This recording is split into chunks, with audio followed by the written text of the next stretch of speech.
아침 목상에 오신 여러분들 환영하고 축복합니다. 하나님께서 새로운 날을 허락하셨는데요. 새로운 날을 걸맞는 새로운 은혜로 오늘 하루 우리 인생을 지킬 줄 믿습니다. 오늘은 주 안에서 기뻐하라 라는 제목을 가지고 빌립보서 4장 4절 말씀 같이 한번 나눠봤으면 좋겠습니다. 우리 4절 말씀 같이 한번 읽어볼까요? 주 안에서 항상 기뻐하라. 내가 다시 말하노니 기뻐하라.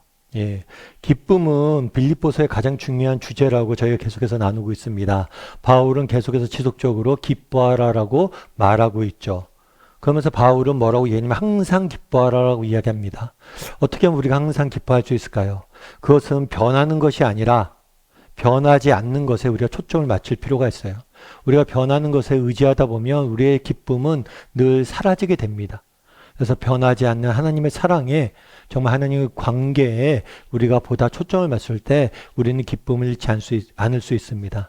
그런데 바울이 이렇게 기뻐할 수 있었던 가장 근본적인 이유, 원인에 대해서 굉장히 짧은 단어로 설명해요. 그것은 뭐냐면 주 안에서 바울이 기쁨을 잃어버리지 않을 수 있었던 원천은 무엇이냐? 이 주 안에서라는 단어예요. 이 주 안에서라는 단어는 바울이 즐겨 사용하던 단어입니다. 바울이 쓴 서신서에 보면 이 주 안에서라는 단어가 164번 등장을 해요. 그만큼 자주 이야기한 거죠. 그만큼 바울의 사상의 핵심이 이 주 안에서예요.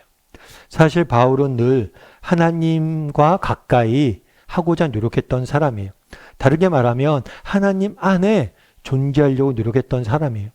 날마다 주님 앞에 나아가 기도하고자 노력했고 하나님과 만나고자 주님과 가까이 나아가고자 노력했던 거예요. 그 결과는 어땠을까요?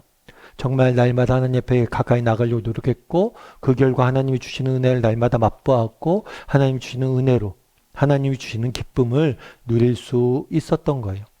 요즘 가끔 그런 얘기 많이 하죠. 힘내라. 야, 힘내라. 그런 얘기 많이 합니다. 저도 자녀에게 그런 얘기 많이 해요. 힘내라. 힘내야지. 그런데 제가 어디서 봤는데요. 뭐라고 돼 있냐면, 뭐라고 이렇게 써 있냐면, 힘내는 것도 힘들다. 그것도 주변에서 힘내라고. 너무 힘들고 어려운 형편이니까 힘내라고 그러는데, 힘내는 것조차도 힘들다고. 참 그 말이 공감이 됐어요. 그래서 때로는 우리가 힘내라는 말이 위로가 안 되기도 하죠. 사실 힘내라는 건 역시 뭐예요? 내가 하는 거잖아요. 그런데 우리 하나님이 하는 얘기는 이런 얘기가 아닌 것 같아요. 힘내라고 말씀하시는 게 아니라 힘 줄게 내게로 와라. 힘 줄게 내게로 와라. 우리가 하나님 앞에 나아가기만 한다면 뭐예요? 하나님이 반드시 은혜도 주실 것이고 힘도 주실 것이고 또 기쁨도 주실 거예요. 그것이 바울이 맛본 기쁨의 원천이에요. 우리가 주 안에서 기뻐하자. 하나님 앞에 나아가고자 노력하고 주님 앞에 가까이 나아가고자 노력했을 때 하나님이 주시는 은혜를 맛본 거죠. 기쁨을 맛본 거예요. 어느 책에서 읽은 이야기인데요. 중국 목사님이 계십니다. 이 목사님 같은 경우에는 이제 중국에서 목회자로서 사역을 했죠. 사실 중국이란 곳이 종교의 자유가 없는 곳이잖아요. 그래서 예수님 믿기가 쉽지가 않습니다. 게다가 목사가 된다는 것은 더 어려운 이야기예요. 그래서 목회자가 돼서 중국에서 성도들을 섬기고 있는데 결국엔 어떻게 하냐면 감옥에 갇히게 돼요. 감옥에 갇혀서 혹독한 감옥 생활을 하게 되는 겁니다. 게다가 감옥에 갇혔는데 특별히 예수님을 믿다 감옥에 갇히다 보니까 거기서 있는 간수들이 더 잔인하고 더 힘들게 이 목사님을 만들었던 거죠. 그래서 한 번은 노동을 해야 되잖아요. 근데 힘든 노동만 시키는 거예요. 근데 특별히 뭘 시켰냐면 인분 있죠. 인분. 이게 똥을 치우는 거죠. 인분을 치우는 일을 시킨 거예요. 사실 그 냄새나는 일을 누가 하고 싶겠어요. 심지어 얼마나 이 냄새가 심했냐면 감시하는 사람들조차도 멀찌감치 떨어져서 지켜본 거예요. 냄새 맡기 싫다고. 너 가서 인분 치워 라고 명령하고 멀리서 지켜만 보고 있는 거죠. 그만큼 힘든 일을 수용소에서 한 거예요. 근데 이 목사님이 가까이 자세히 보니까 이 인분 치우는 일이 굉장히 좋은 일이에요. 왜냐하면 인분을 치우는데 냄새가 너무 심하니까 감시한 사람도 저 멀리 떨어져 있는 거예요. 그래서 인분 치우는 그곳에서 정말 하나님 앞에 기도도 하고 찬양도 조용히 부르고 정말 자기 혼자 하나님과 만나는 시간을 가질 수 있는 좋은 공간이었다는 거예요. 그래서 그곳이 너무 좋다는 거예요. 하나님 만나기. 그래서 이 중노동을 시킬 때마다 인분을 지키는 일을 시킬 때마다 그때 가서 하나님 앞에 기도하고 찬양하고 하나님과 깊은 교제의 시간을 나눴다고 그러더라고요. 그래서 그때 제일 많이 불렀던 찬양이 그거래요. 주가 나와 동행을 하면서 나를 친구 삼으셨네. 우리 서로 받은 그 기쁨은 알 사람이 없도다. 그 기쁨은 알 사람이 없도다. 사실 감옥 생활이라는 게 쉽지가 않잖아요. 1년만 해도 많은 사람들이 정말 건강한 사람도 1년만 감옥 생활하면 병들어서 나오는 게 감옥이에요. 근데 이 목사님이 수년 동안 정말 감옥 속에 갇혔음에도 불구하고 지치지도 않고 오히려 건강도 잃지 않고 견뎌냈다고 그러더라고요. 어떻게 견뎌낼 수 있어요? 정말 그날에 인분 치우는 곳에서 정말 하나님을 만나고 정말 알 사람이 없도다. 그 기쁨은 알 사람이 없도다. 여러분 우리도 마찬가지예요. 바울도 마찬가지였어요. 정말 감옥 속에서 어떻게 기쁨을 잃어버리지 않을 수 있었느냐? 주 안에서. 하나님 앞에 나아가고자 날마다 노력했고 하나님을 만나고자 노력했고 그 결과 하나님이 주시는 은혜를 맛본 거예요. 힘 줄게 내게 와 라는 하나님의 은혜를 맛보게 된 거예요. 뿐만 아니라 바울이 기쁨을 잃지 않을 수 있었던 이유가 있어요. 그건 뭐예요? 내가 주 안에 있다는 사실이에요. 내가 주님 품 안에 있다는 사실. 여러분 하나님이 누구십니까? 이 세상 모든 만물을 만드신 분이에요. 그런데 그 하나님이 우리를 품고 계세요. 그럼 여러분 우리가 두려워할 일이 있습니까? 우리가 염려할 일이 있습니까?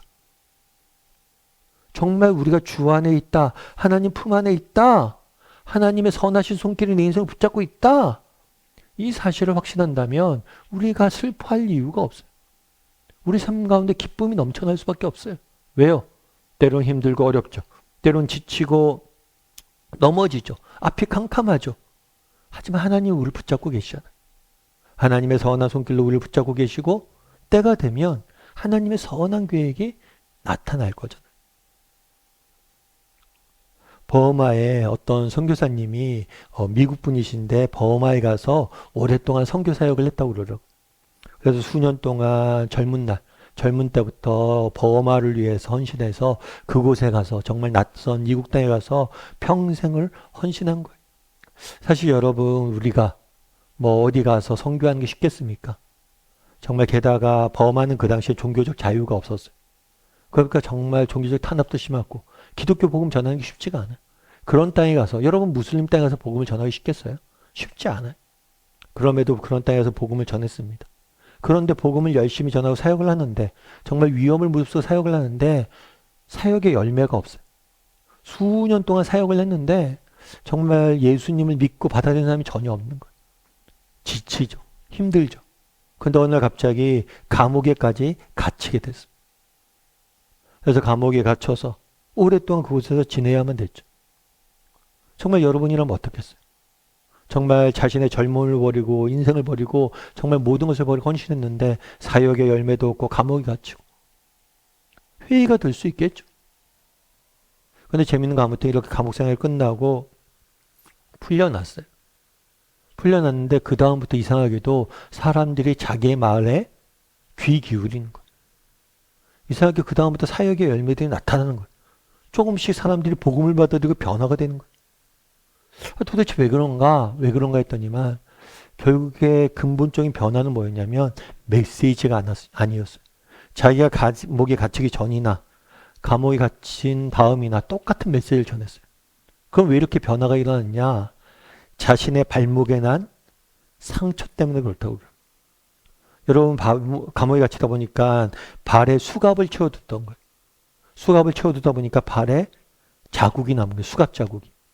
그런데 버마 사람들이 그렇게 생각한 거예요. 아니 저 사람은 저 백인은 왜 저렇게 고생을 하면서 여기 와서 저러고 있나. 저 고생을 하면서도 이곳에 있는 데는 이유가 있을 것이다. 그 메시지가 아니라 그가 입에서 전한 메시지가 아니라 발목의 상처가 더 큰 메시지가 됐던 거예요. 어쩌면 젊은 나이에 정말 하나님 나라를 위해 수고하고 선교를 하면서 감옥에 갇히면서 정말 이게 무슨 의미가 있을까? 왜 하나님은 내게 응답하지 않을까? 라고 생각했을지 모르지만 하나님은 그 시간을 통해서도 그 삶 가운데 일하고 계셨던 거. 우리도 마찬가지로 바울도 마찬가지로 우리가 하나님 손에 붙잡혀 있다는 거. 그분의 선한 손길로 붙잡고 있다는 거. 그리고 그 선하심이 나타날 거란 거. 그 사실을 확신했기 때문에 기쁨을 어떤 상황에서도 기쁨을 잃지 않았던 거. 우리도 마찬가지입니다. 정말 날마다 하나님 앞에 나아가는 사람이 되었으면 좋겠어요. 뿐만 아니라 하나님이 선한 오른손으로 우리를 붙잡고 계시다. 나는 주님 품 안에 있다. 이 사실을 확신함으로 정말 기쁨을 잃지 않는 저나 여러분이 되기를 주님의 이름으로 소원합니다. 우리 함께 기도했으면 좋겠는데요. 기도하실 때 오늘 말씀 기억하면서 기도했으면 좋겠습니다. 바울이 항상 기뻐하자라고 이야기합니다. 무엇보다도 우리가 날마다 주님 가운데 가까이 나갔으면 좋겠습니다. 우리가 나가면 그분이 우리에게 힘 주실 거예요. 은혜 주실 거예요. 우리에게 기쁨을 부어 주실 거예요. 우리의 문제는 무엇입니까? 그분 앞에 나아가지 못하는 거예요. 날마다 내가 이렇게 정말 기도하고 말씀 보며 하나님 앞에 가까이 나아가고자 노력하는 사람이 되게 달라고 기도했으면 좋겠습니다. 또한 기도하실 때 하나님이 나를 품 안에 안고 계시다. 정말 선하신 손길로 나를 붙잡고 계시다. 이 사실을 확신함으로 하루하루 믿음을 갖고 걸어가는 사람이 되게 달라고 이 시간 목소리 같이 기도하도록 하겠습니다. 같이 기도하시겠습니다.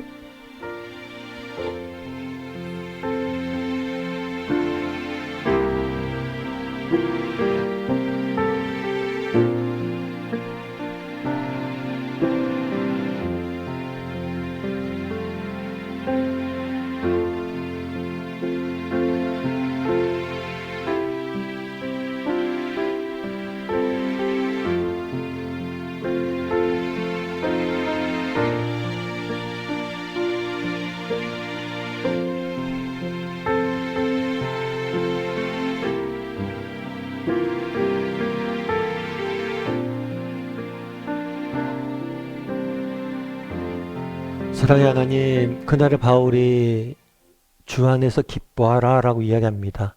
정말 바울이 느꼈던 그 기쁨을 우리가 누리길 원합니다. 무엇보다도 날마다 하나님 앞에 가까이 나아가길 원합니다. 그래서 정말 하나님이 주시는 은혜와 정말 하나님이 주시는 평강과 하나님이 주시는 기쁨을 맛볼 수 있는 우리 모두가 될 수 있도록 주여 우리를 붙잡아 주시옵소서. 아버지 하나님, 정말 우리는 하나님의 품 안에 있음을, 우리는 하나님 안에 있는 존재임을 잊지 않게 도와주시옵소서. 지금 당장은 앞이 캄캄해 보이고 지금 당장은 모든 것이 희미해 보인다 할지라도 그 순간에도 하나님은 우리 위해서 일하고 계시고 언젠가 하나님의 선하심이 우리 삶 가운데 나타날 것임을, 여전히 우리를 품 안에 품고 계심을 확신함으로 정말 하루하루 믿음을 지키며 살아갈 줄 아는 우리 모두가 될 수 있도록 주여 은혜를 더하여 주시옵소서. 하나님께서 우리의 인생을 날마다 지켜주 믿사오며 모든 말씀 예수님의 이름으로 기도드립니다. 아멘.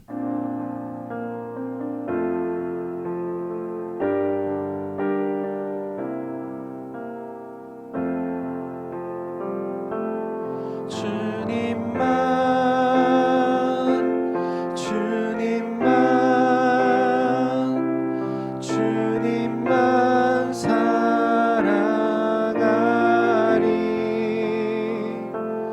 나의 왕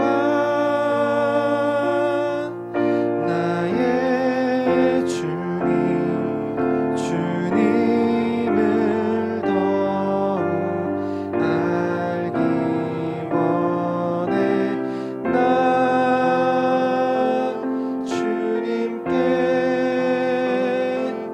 오직 주께 경배하네. 거룩